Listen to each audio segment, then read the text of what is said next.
There's Andy.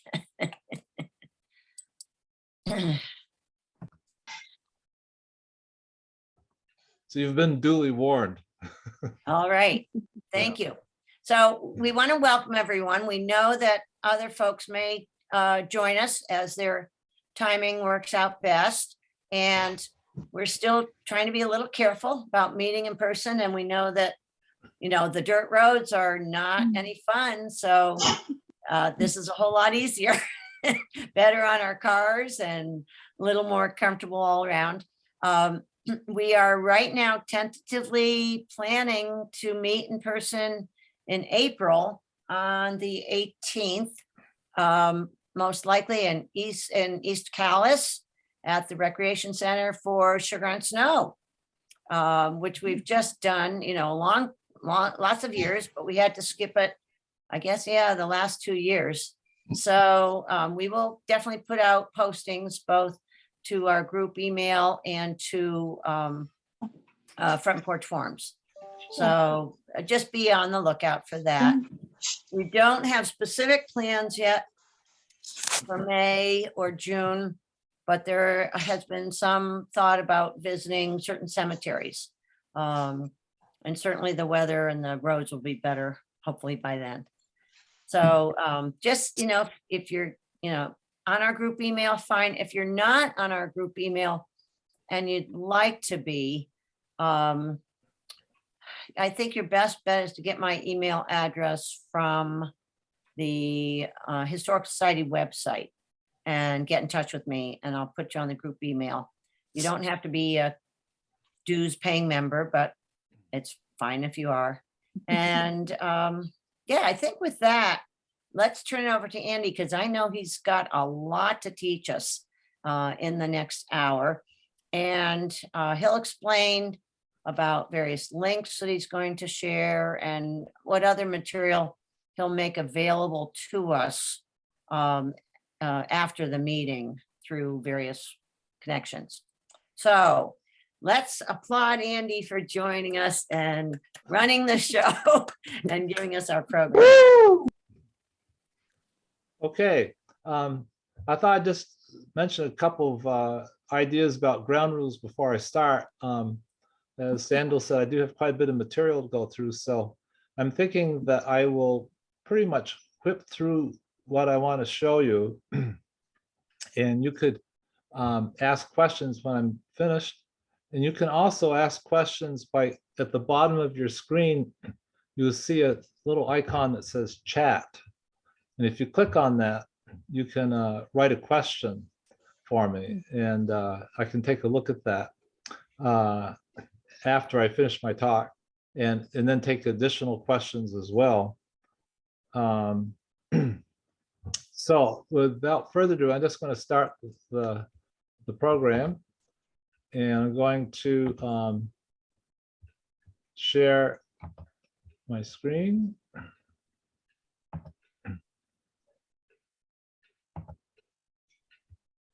And hopefully you can all see a horse. Yeah. And that's my grandmother's sister on there with her brother on the wagon there. So you might have seen the questions I posted. Have you ever wondered if your mother might be your father, or your wife is descended from a witch, or if there's somebody in East Montpelier who's not your cousin, or how many American presidents you're related to? You probably haven't asked these questions, nor did I, until I started looking into genealogy. And then I found things that made me ask these particular questions. And so a little bit of audience participation here. What I'm thinking you can do is that when I get to a subject that's covered that answers one of these questions, you can all just raise your hands to note that you've figured out this is what I'm talking about.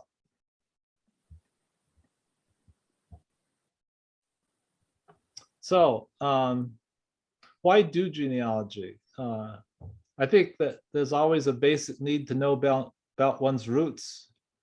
It's also interesting because you can recognize behavioral and familial patterns that can help you with your own life.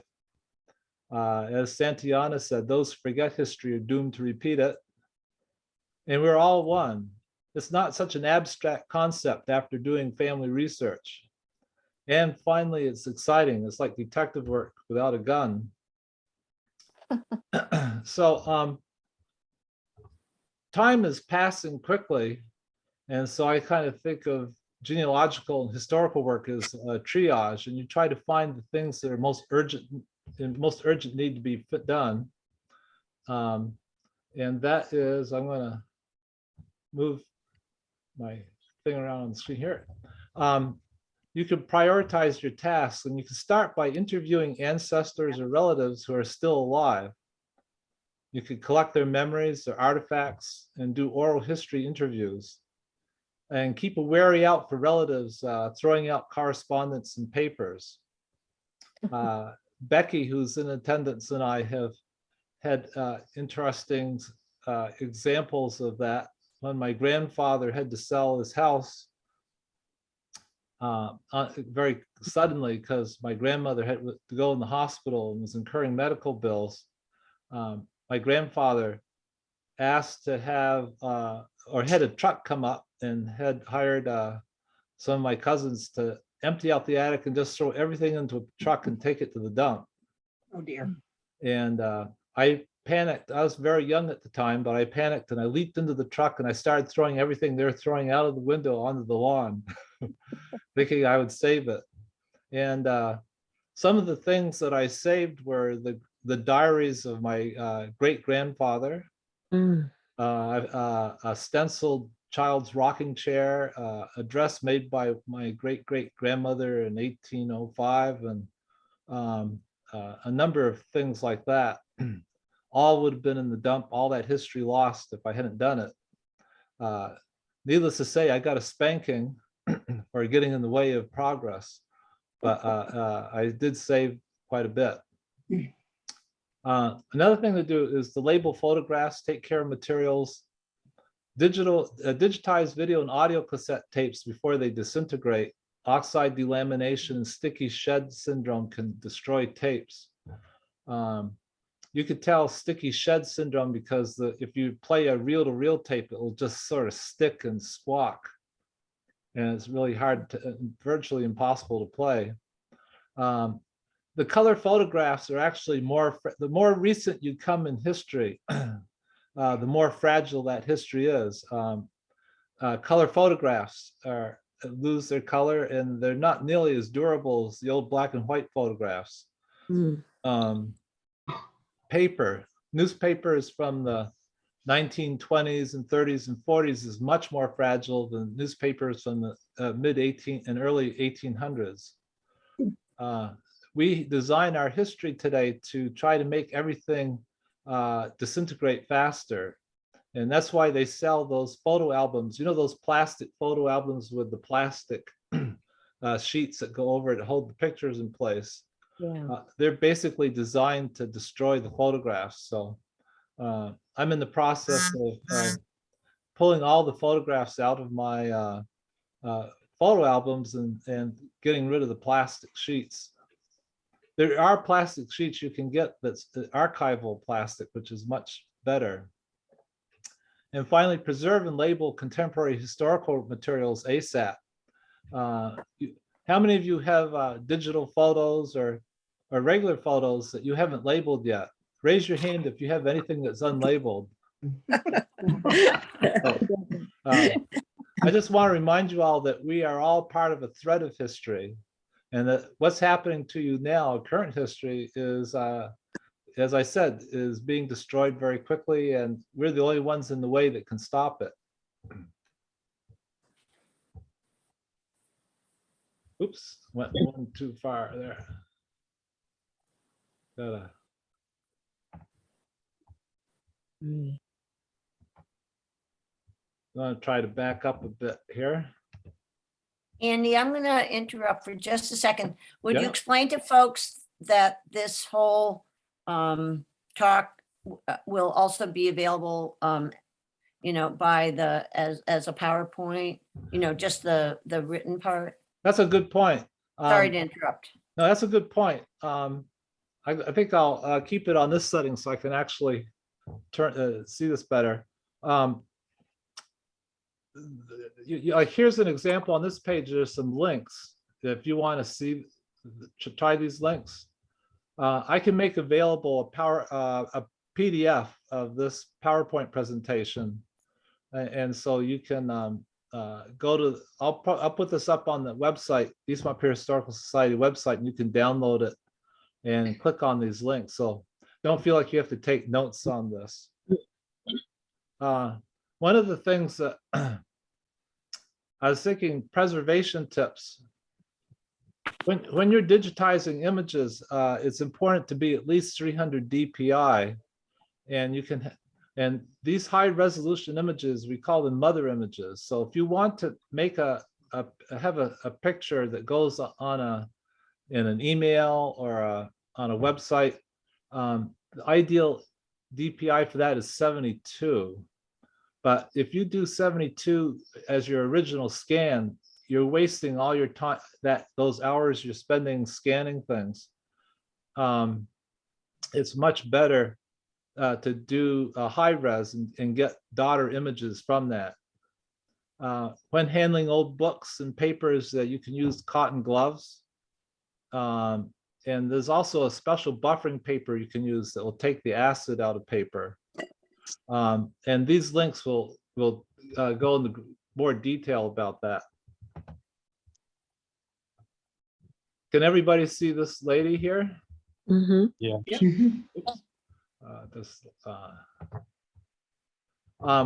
This is my great-great-grandmother, Sarah Moody. And can you see the brooch there?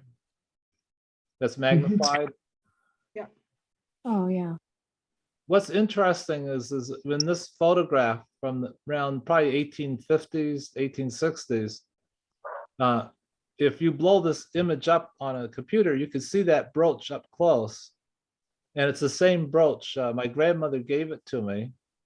And it has a little bit of some scratches in one corner of it. And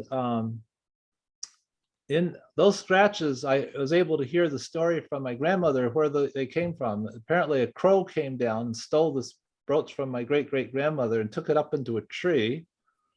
And they tracked it down and got the brooch back. They had to climb up into the tree to take it away from the crow. So there's stories about your furniture or heirlooms, things that have been passed down the family. It's interesting if you can do that, is if you know stories or know somebody else who knows the stories about those things, it gives those objects a lot more value if you find those stories and record them so that future generations will know. Maybe there's special places in your family history, sites of weddings, deaths, marriages, whatever, clothes passed down, scrapbooks, family Bibles, newspapers, letters. All these things are things that are good to keep. And again, as I said before, you're part of the chain. And don't forget to record your own memories. You too could be a great-great-grandmother. It's hard to imagine, but it's true. Label all your photos, tapes, and videos. Save programs for weddings, graduations, special events.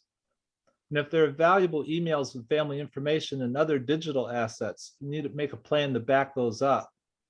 All of this talk about digitizing historical records is only so good as the next generation of people that will take those digital formats and transform them into the next digital format. We're at a time of rapid change, and that's one of the dangers of history we could lose. Also, you might want to identify in your family who the next family archivist will be. And I've noticed for some odd reason that it always seems to skip generations. I'm not going to spend too much time here other than to say that there's a lot of software out there to organize your family trees if you collect that information. And I'm not going to spend any time on this. But again, if you want to check out these links, I'll have it in the PDF. Same thing goes for online databases. Some of you may have heard of Ancestry.com or MyHeritage or Genie or Family Search. Family Search is a nice one for starting off with because it's free and it has valuable source of information. It comes from the Mormon Church, and it builds a single family tree and taps into other people's contributions. So, and that's good. Ancestry.com is another very good one. It costs some money though, but it has a large database, quite a bit of information. Quite a few people are part of that. If you're looking at European genealogy, MyHeritage and Genie are good for that. Oh, and this is a really important thing. If you are going to do some family research, it's important to document your findings. You can use the work of others as possible hints, but then verify it. It's better to build your tree step by step because you can find mistakes, and the one way you can verify or try to fix those mistakes is by looking at original sources like census and directories.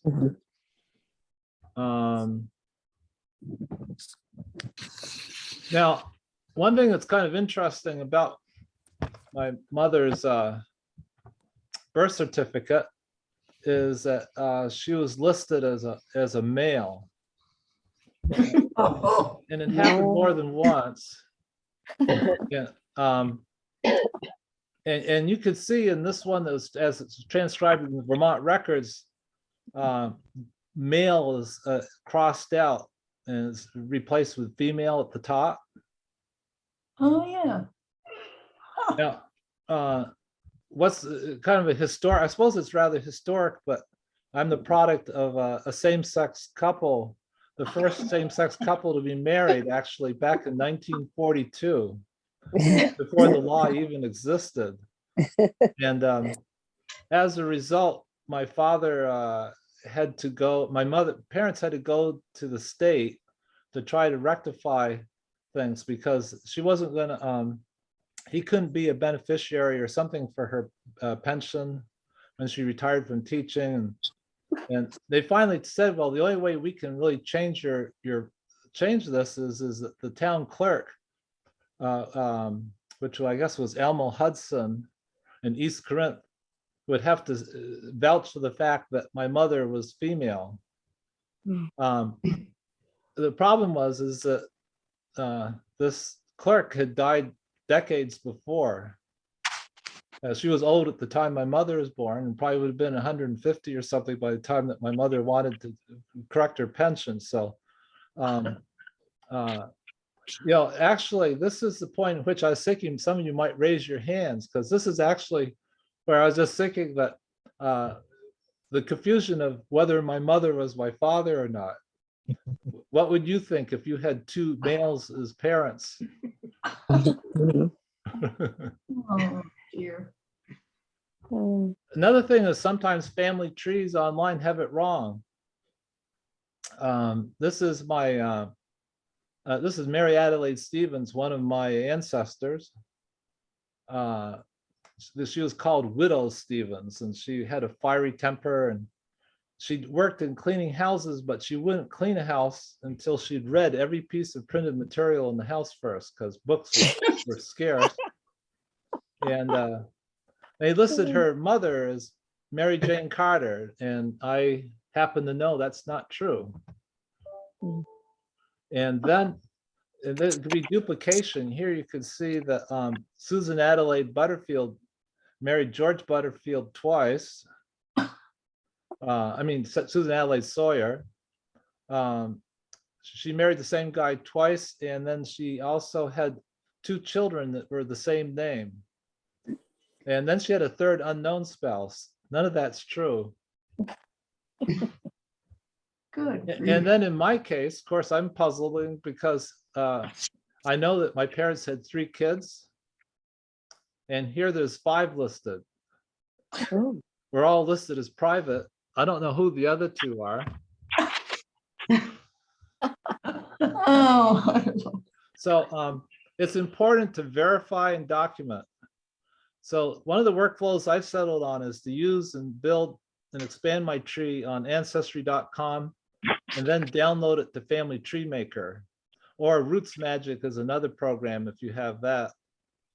And if you look on ancestry.com, I'm going to try to look at a different screen for a second. But when I do, there's a green leaf in the corner of the name, and this signals there are hints for other sources you can use to verify your ancestor. Or in Family Search, you can click on a blue icon. I'll just see if I can pull up that other screen for you now. I'm going to stop this for a second and go to share and go to here. Okay, this is what ancestry.com looks like.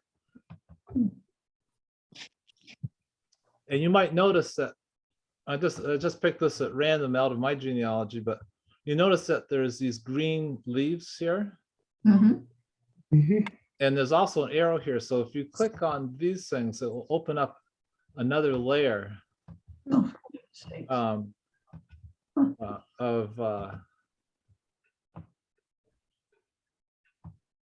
So if I come way out here to Lady Sarah Powell in 1543, I have 2 things I could look at. I have a green leaf here. I could click on that and I can get her profile. And under the profile, there's hints. And if I click on hints, you can see I get a whole bunch of possibilities. I can check here to see if this is her, looks like this would, let me see if I can scroll down a second here. I have all the pictures of you over on the side blocking my scroll bar. So I have to take a second to move that. So if I wanted to check out this first one, I can go review. And I don't know if you can see on the right-hand side, step 1, evaluate the record. I could look down and see if it looks like what I've got. If I think that if it's a close match, I can click on compare details. And I can immediately compare my details with this record's details. Looks like the name is pretty much the same. I don't have the baptism date for her. That's something new. So I can come down here. It says, would you like to save this information to your tree? I don't have her parents either, so this is interesting for me. So I'm going to click yes. And I go to next. And then save to tree. And I've accepted the hint. So that's how you can, one way you can add information to your tree. Done all that. Sure. That's in ancestry.com. I'm going to stop the share and go back to the presentation again.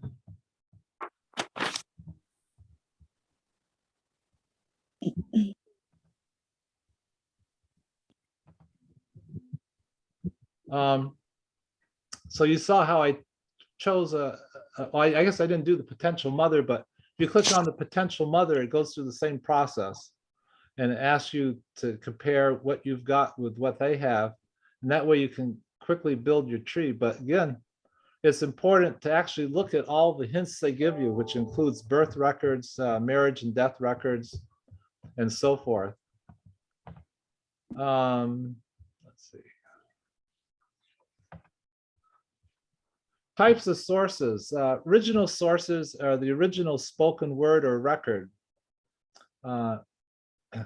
You might wonder how you could have an original spoken word, but as a child, I was lucky enough to have had a reel-to-reel tape recorder, which I took to my grandparents and their brothers and sisters. And I have many, many hours of recorded interviews and tapes with them. So I'm lucky in the sense that not only do I have just names and dates, but I have a lot of stories that give the personality of the people that I'm researching. Derivative sources are databases or collections of such sources. That'd be histories, databases, and anecdotal stories. Primary information consists of official records that are witnessed. Secondary information is a retelling of primary information by somebody who wasn't an eyewitness. For example, if we think back to my mother, who was born as a male, the primary information would be those people who were that witnessed the birth, i.e. my mother, and probably, I imagine her mother was a witness, a primary information witness too. Secondary information is the retelling of the primary information by somebody who wasn't an eyewitness. This would be like the town clerk. She wasn't present for my mother's birth, and she got it wrong. Some, like a death certificate, have both primary and secondary information. For example, an informant who provides the name, got to move this again here, who provides the names of the parents, which we'll talk about a little bit more on another case I'll show you, but all secondary information needs to be backed up. And this is a very important thing here, is to always document your sources, because if you're like me, you don't have a perfect memory. If you find a book that has some information you want to have to remember, make sure to make note of the title, author, publisher, place, year published, and page number. And if it's vital records you're looking at, record the volume, the page, and the record number. And if it's on the web, include URLs, that's the web address, and possibly PDF copies of the web page. You can use, most web browsers allow you the ability to make a copy of the page. And newspapers, you need to include the name of the paper, date, morning or evening edition, and page number. This sounds like a lot of work, but it makes it an awful lot easier later on if you want to go back and find them again. So building your tree, you keep, one thing you can do is keep a folder of possible leads with information you collect. If you're going through an online or physical source, keep track of tips along the way and where you find them. And this will save you time. You could do this by creating a folder on your hard drive, or any way that you find that's easy for you to organize. Oh, this next part, if you use these databases, as I've hinted before, you need to always look for inconsistencies, because sometimes you find that a child was born before its mother, or that they were born in different places. So the information that you're looking at has to make some sense, and there's oftentimes mistakes which you need to correct. As I said, there's sometimes I found parents who had kids at the age of 4 or 5, and that makes me question the data. You can use other family trees as a quick preview to see where you're heading, but again, build your tree manually and get your sources by looking at the hints. I'm looking at the clock, and I'm going to skip this next section. I'm just going to say that if you consider DNA testing, you want, again, the idea of triage is test the oldest in your family first, or someone who may be ill and are closer to the older generations. You could test both sides of the tree. DNA testing can be useful to address holes in your family tree due to records which burned, or too many similar names or contradictory information. After checking newspapers, journals, etc., DNA can provide some answers, and this is called genetic genealogy. And it's just another tool you can use. I remember I got an email from a woman in Las Vegas one time, And I was wondering who this person was, but it turned out through the DNA that she had tracked me down, and she was a descendant of one of my Roland line, which went out west, and my grandmother said they always wondered what became of them. So decades after my grandmother had passed away, I was able to find the answer to that through this contact because of the DNA test. And I'll just say, DNA is tested against a population of DNA results of lots of other people to determine ethnicity. And it's tested against a database of individual testers to find cousins. The best test for lineage research, if you have a question about your father's line, if that's where you find a block in your research, you probably want to look at a Y chromosome test. The autosomal test is sort of more general purpose, but there's also a matrilineal test, which is good for tracking the mother's line. The autosomal test only goes back 4 to 6 generations, but it's the most common and the cheapest.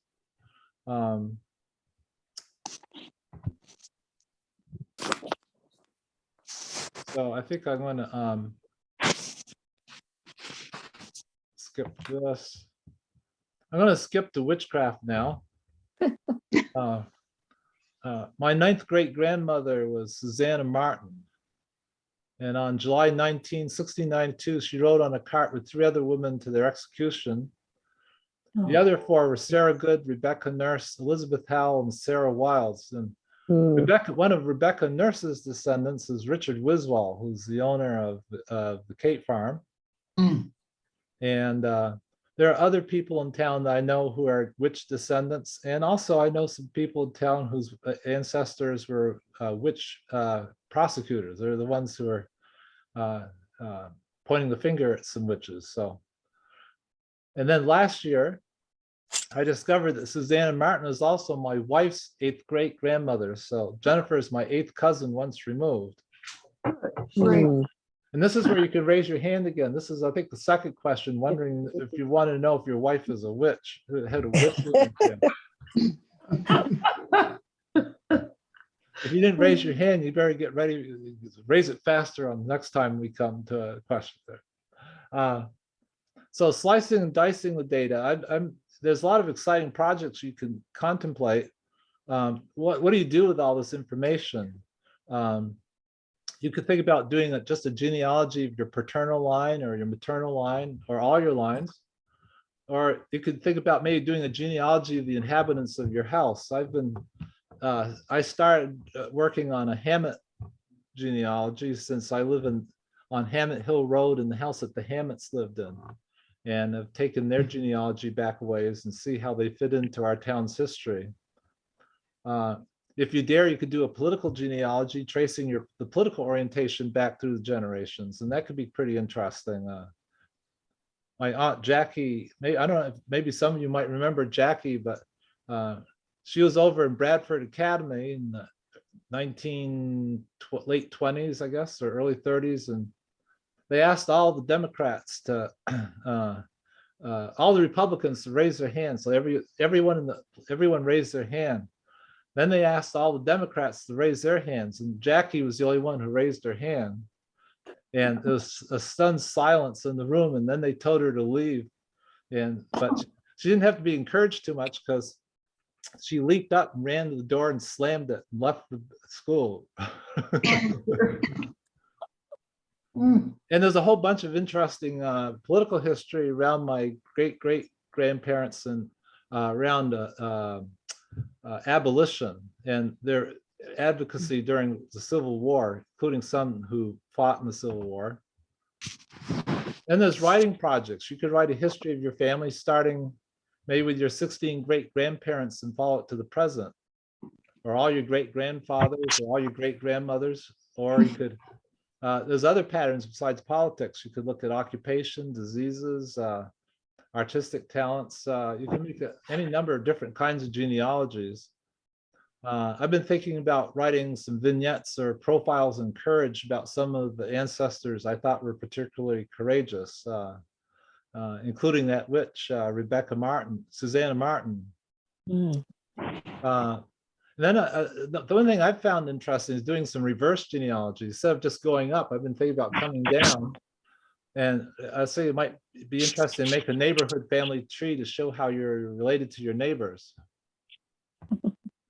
I think most people know what the difference between first, second, and third cousins are, but some people don't know what removed means. So if this is, I don't know if you can see my mouse or not, but if this is you, you see my mouse? Mhm.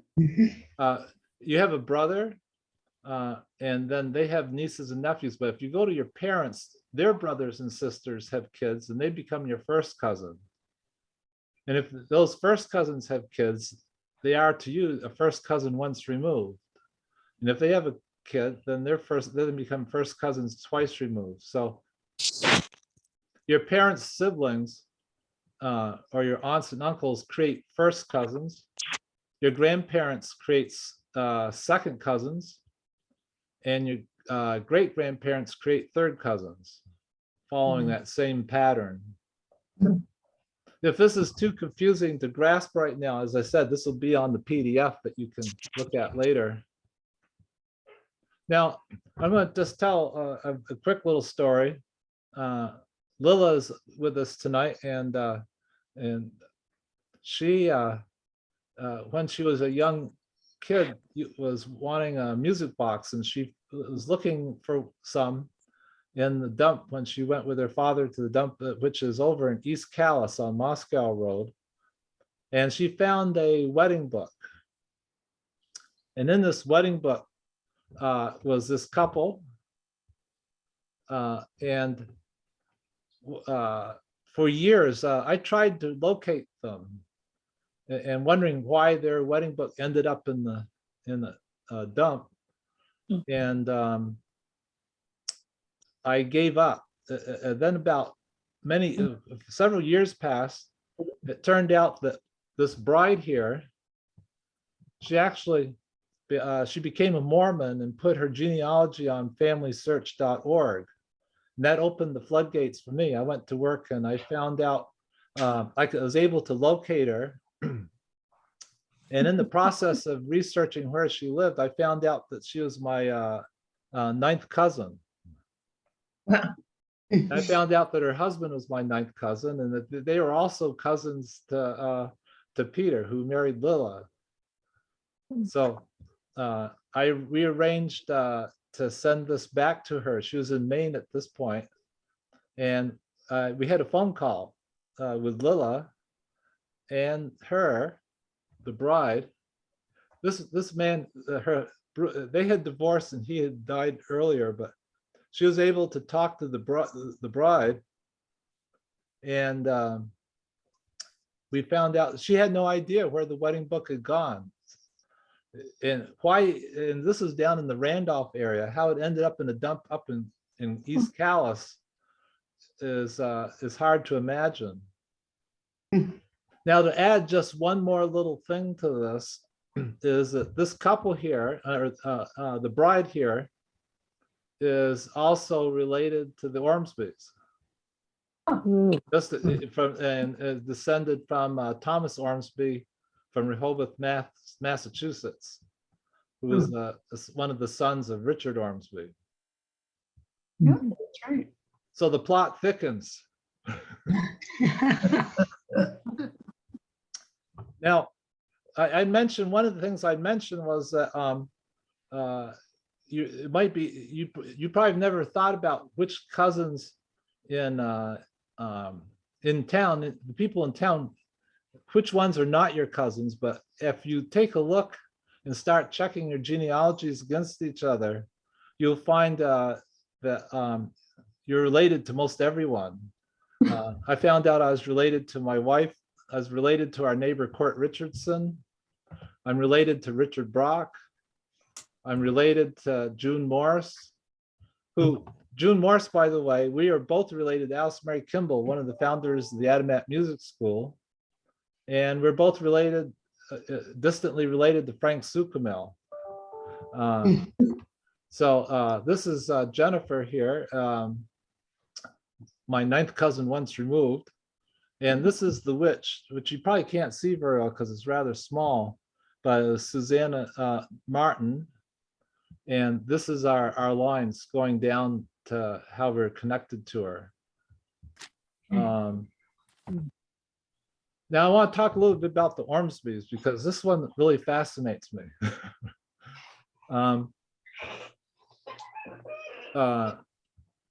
This is my best approximation of how I might be related to Conrad.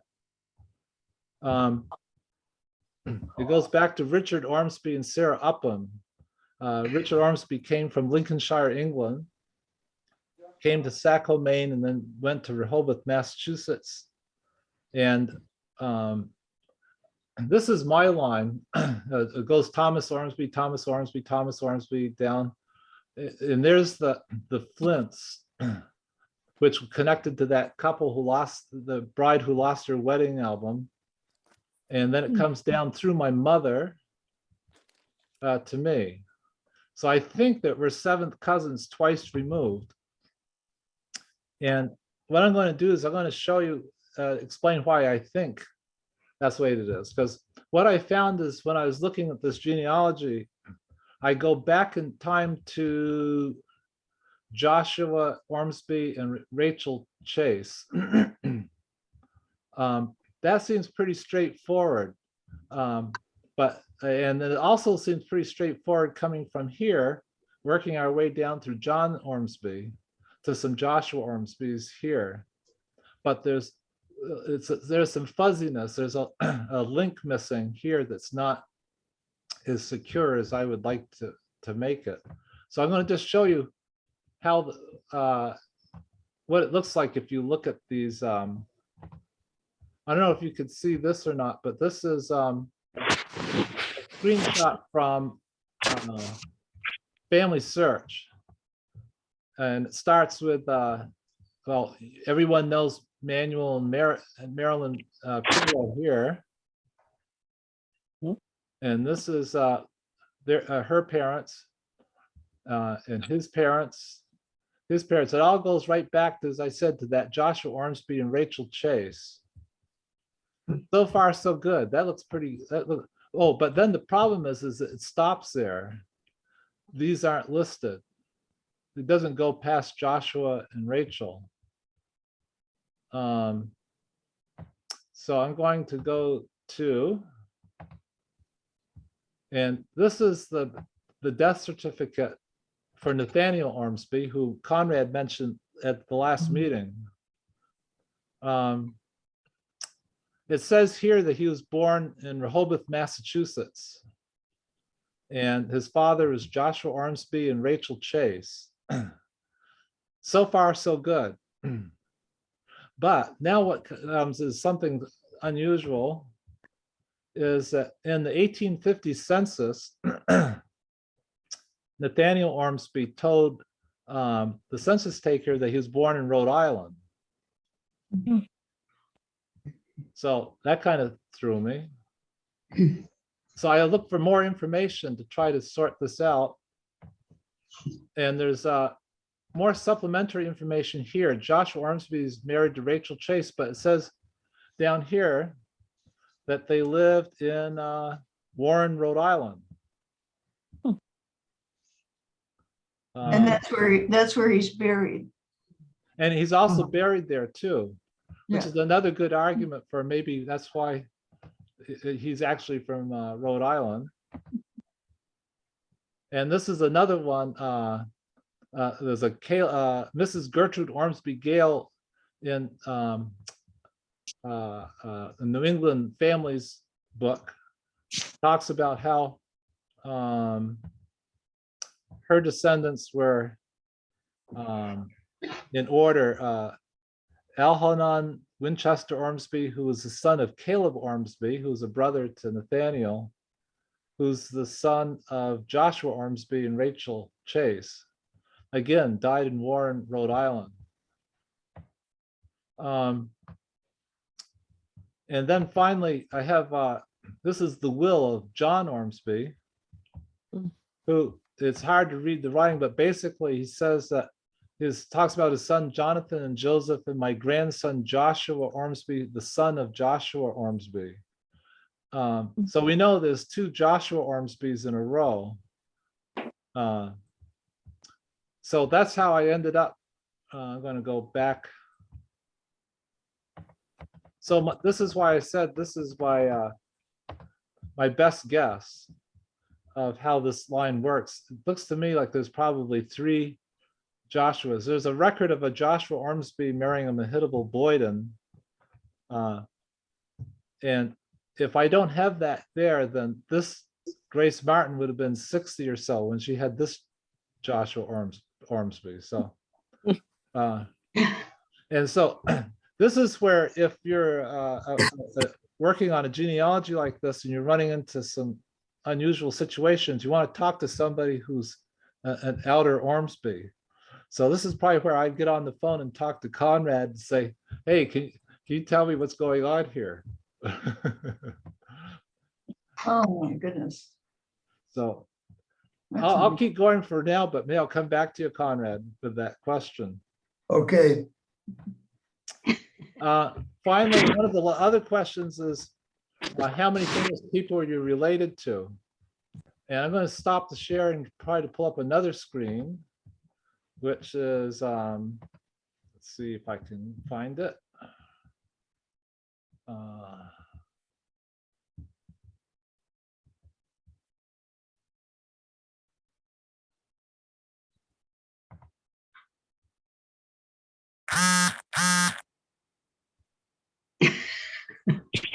That wasn't me. I'm going to just see if this is it here. No, that went to ancestry. Oh, here we go. Can you see this family search? Does that say family search? Does it say root tech here? Or? Text. Okay.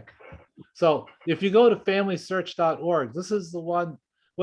How this works is you can go and you can fill out a few questions and set up a free account, which will allow you to do these things. But if I go to activities, all activities, and pick famous relatives.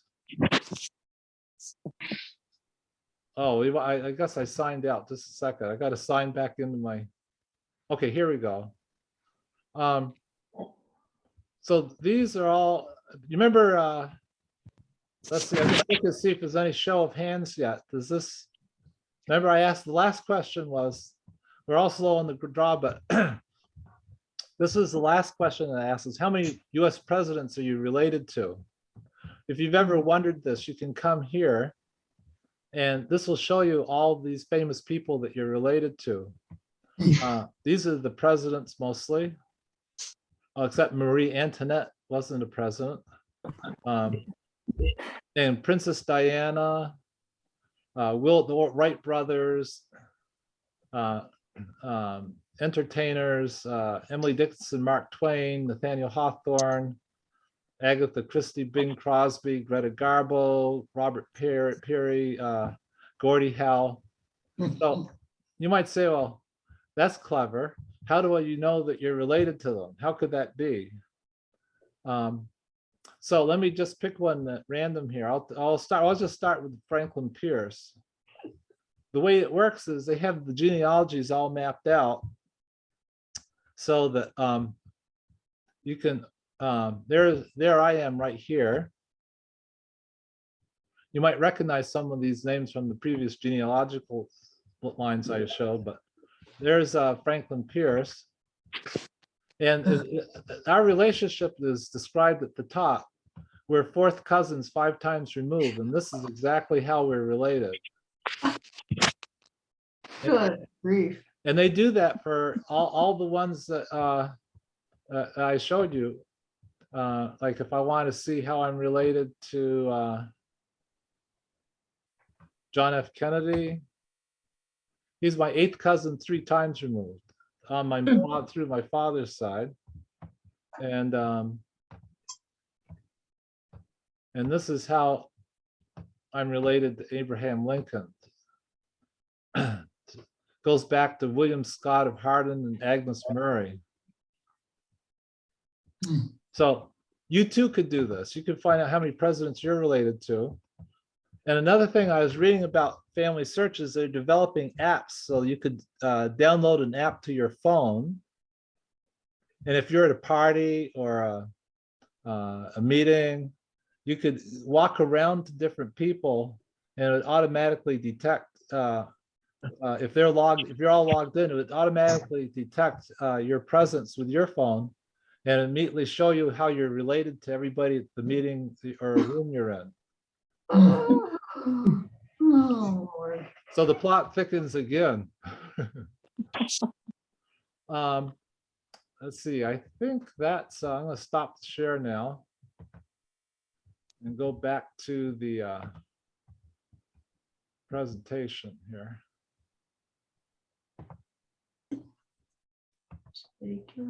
So I think that concludes my remarks. I hope you enjoyed this brief exploration of family history. And if you have questions, you can feel free to email or call me. This last picture is kind of one of interest for me. This is this is my grandmother. Some of you might remember she used to do a lot of knitting. My mother's mother knit a lot of mittens for the old brick church and so forth. And this would be my mother here, I think, and her sister Jackie and the older sister Bean. And one of the things that we've been puzzling about is that there's several families from this line where the firstborn is darker than all the other kids.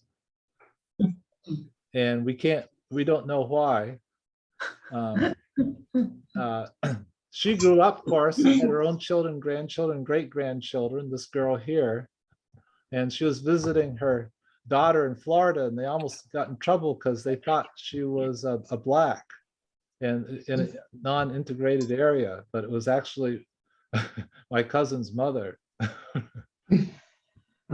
So another mystery. There's lots of mysteries in genealogy. So that's the presentation. Now we have a little time left over for some questions, I think.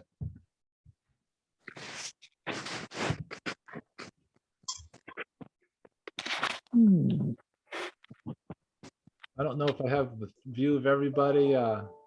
You can raise your hand or whatever, or unmute and speak if you have a question. Sarah. Sarah, you're muted.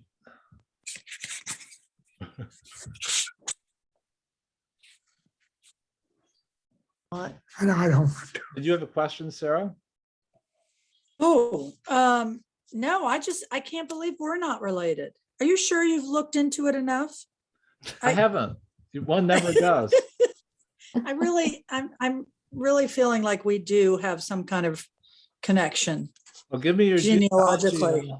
Give me your genealogy. Okay. I'll tell you how. Okay.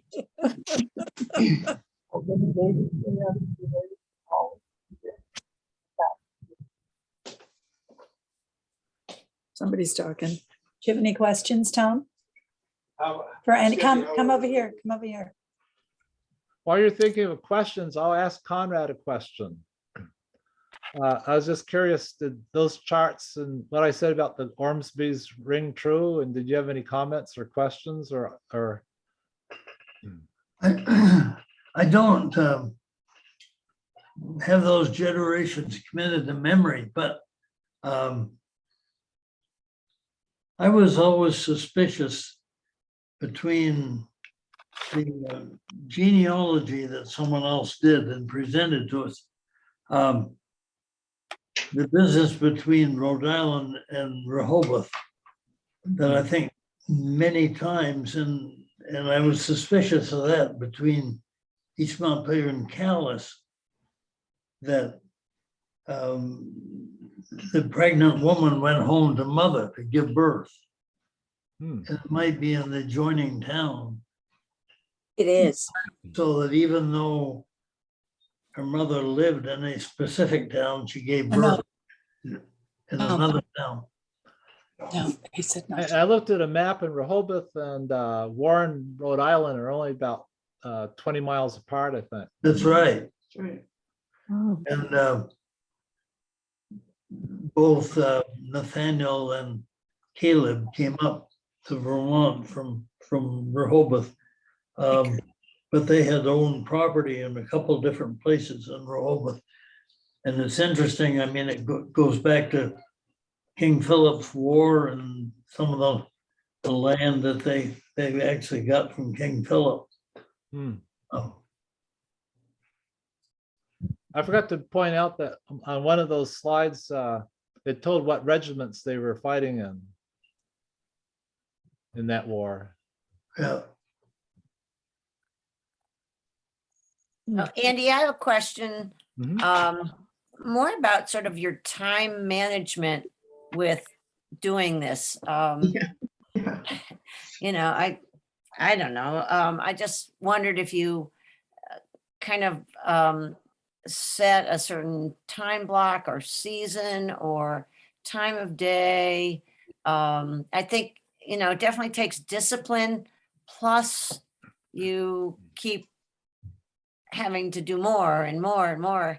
And, you know, you may need to cut it off at some point. And obviously with a lot of it, you can just, you know, save it somehow and come back to it. But I don't know how and when you sort of budget your time for it.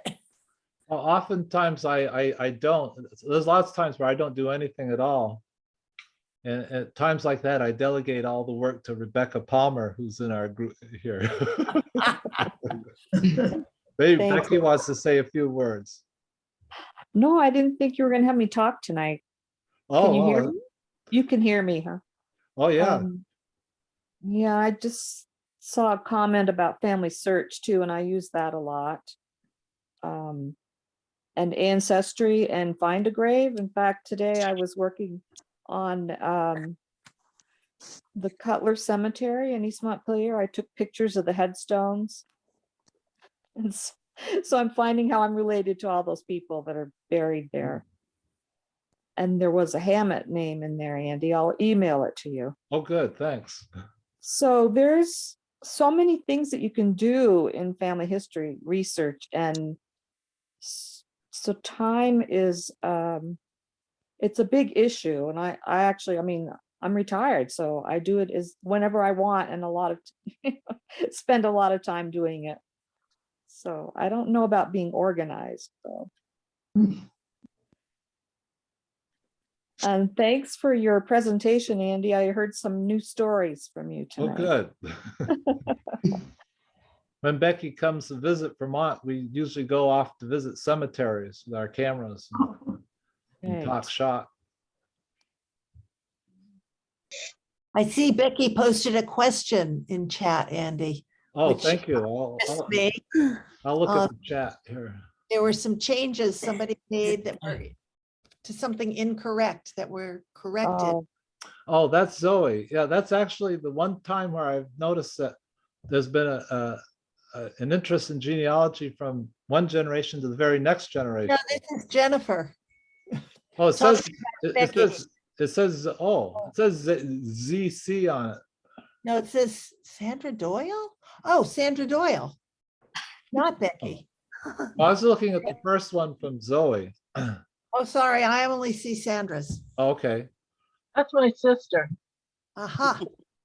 do you But, want me to address that one, Andy? What's that? Do you want me to answer that question Sure.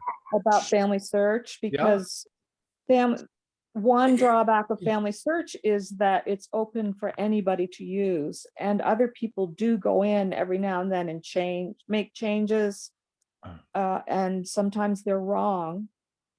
So if you can, and there is a way in family search where you can contact them, so you can collaborate with people that are putting in other information. I had done that and Yeah, and and she if you actually can, hopefully, told me whoops, sorry, somebody else I was talking. gonna say, I had corresponded with that person and she told me, go ahead and change it back. And I said, but it's not my mistake to fix. And she finally, I guess, fixed it, but Oh, she Yeah. did. Oh, good. Well, I Correct. mean, it's hard. Sometimes you get people that aren't accommodating, but mostly they're really nice. I just, So, you kind of think things are going to be right. And then you find something like that and it's like, oh, I can't trust anything now. yeah, no, I am constantly correcting things in Family Search. And so I like Ancestry because it's your own family tree and other people can see it, but they can't go in and change it. So that's a plus for Ancestry. Thank you, Becky. Thank- Okay. I have a quick anecdote to share. One day, I think through email, I received a notice after my aunt had died and then we had cleaned out her house and we did a pretty careful job, I thought. But somehow maybe in her book collection, her baby book had ended up going with the rest of the books to a, secondhand bookstore. And somebody in Indiana, where my aunt lived most of her working life, found the baby book, tracked the fact that my aunt had died, saw it in the paper, saw my name in the obituary, tracked me, wrote me a really nice note, and sent the baby book to me.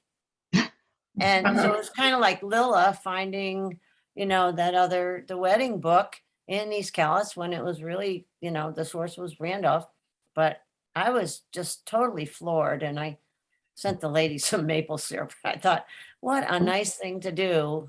And so, because I've got some of our family's genealogy materials, but I never would have known. And I don't think I had ever seen that particular album. So it was just an amazing surprise for somebody to go to that effort to get it back to us. I sometimes get goosebumps over those kind of connections. It just seems almost magical. Can I share a story?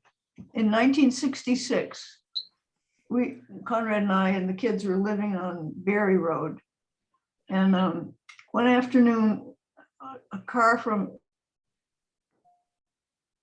and we thought, oh dear, he must be lost. No, he wasn't. He was hunting up his Ormsby ancestors. And he was retired, and he decided to do each of his grandparents' genealogy. So he'd been traveling in Vermont, as well as many other states, to collect all this information. And this was before the era of what we have. No Ancestry, no computers, nothing like that. And in the end, he sent us a copy of his work, and that's been our godsend. So I have to go home after we get done here. I'm going to go look up all these Rufus Ormsby's and Thomas Ormsby's, see how it lines up. I'd be interested in seeing that too, Anne. Huh? I'd be interested in seeing that also. Would you? I think that he left some copies in Vermont. Do you remember where, Anne? Did they give it the Vermont Historical Society? I'm not sure. Maybe it's written down in the book. What do you think? Maybe I can find that.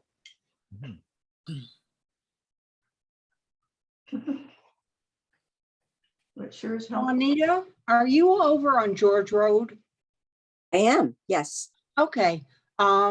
I have this memory of my grandfather, Philip Bean's trailer next to your barn. Yes.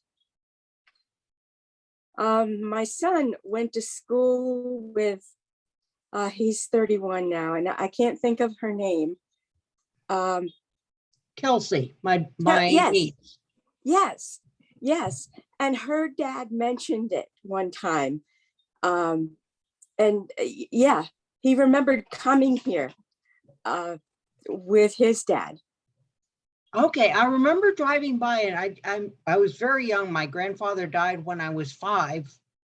5? I think so. Yeah. So very, very young. But I have this memory of seeing his trailer next to your barn. And how did he happen to live there? I have no idea. Okay. I know there's a connection, and I do remember Ike's grandmother saying, my husband's grandmother saying that she would get annoyed with him because he would always park on her roses.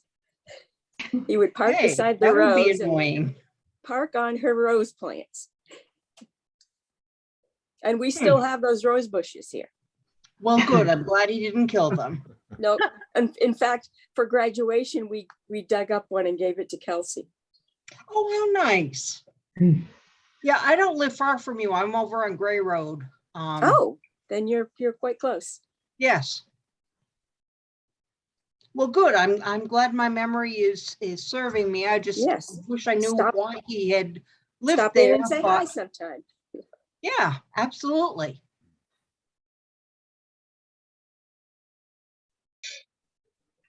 I just thought of one more resource I forgot to mention. Is it's exciting to find names and dates for your ancestors, but there's also another service called newspapers.com, which can be bundled with ancestry.com, that allows you to put in the name of one of your ancestors, and it'll pull up, you pick the region and the time frame, and it can pull up a lot of newspaper articles. If they got into the newspaper at all, it'll pull those articles up so you can read about them and find stories about them. I've recently subscribed to that, and I get lost in it, finding all my different ancestors, and it's absolutely fascinating. Yeah. There's also a newspaper one through the Library of Congress, and I'm trying to remember what it's called. And that one is free. That's right, yeah. Let me look it up if I can. It's on the tip of my tongue. I can't think of it.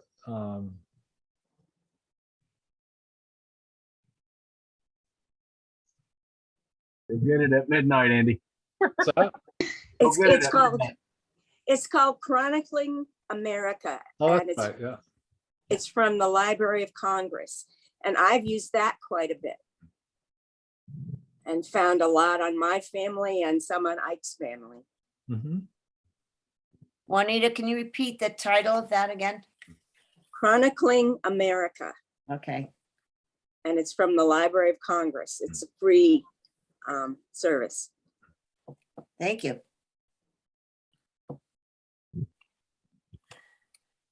So Chris, did you have a question? No, I just thought you couldn't think of it. I said you'll get it at midnight. Oh, yes, right. I have a comment though. When we first moved here, it was 20 years ago, 20 years ago, I figured, there's nobody here that I know. And then we joined the Historical Society and met David Colburn and Polly. And in the process found out that Polly and I share ancestors. I'm from the other county. So I thought that was you mentioned is there anybody in town you're not related to? Right. Speaking of David Colburn, we're cousins also through the Taplin line over in East Corinth. Yeah. And we're cousins. yeah. And just an interesting piece of trivia is that our common ancestor over in East Corinth was John Taplin, but his father was, are you a Taplin too? Yeah. Oh my gosh. Here we go again. But well, you'd be interested in this story then, because the father Taplin and his oldest son, Major John Taplin, had to escape the Vermont and to hurry to Canada because the other sons were revolutionaries in the Revolutionary War, and they were still Tories, so they had to escape to Canada to keep from being killed by their own family. And later, one of their descendants went to England during the war as a woman, and she married a Major Berners-Lee, and they had a son named Tim Berners-Lee, who's the real guy, not Al Gore, who invented the World Wide Web. So you're related to the person who invented what we're talking over here. Yeah, I heard that. he was a Tory, which explains some reason why some of the places in Corinth didn't get as much attention to the